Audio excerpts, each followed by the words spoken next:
और शैतान के लश्कर सब के सब दाखिल जहन्नम होंगे। वहां वो आपस में झगड़ेंगे और कहेंगे कि अल्लाह की कसम, हम तो खुली गुमराही में थे जबकि हम तुम्हें रब्बुल आलमीन के बराबर ठहराते थे और हमको इन गुनाहगारों ही ने गुमराह किया था।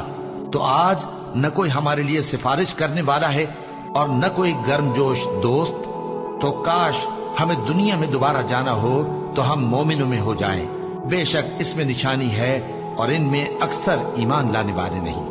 और तुम्हारा परवरदिगार तो गालिब है, मेहरबान है।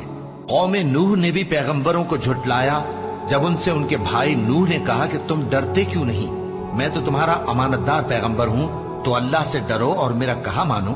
और मैं इस काम का तुमसे कोई सिला नहीं मांगता, मेरा सिला तो रब्बुल आलमीन के जिम्मे है। तो अल्लाह से डरो और मेरे कहने पर चलो।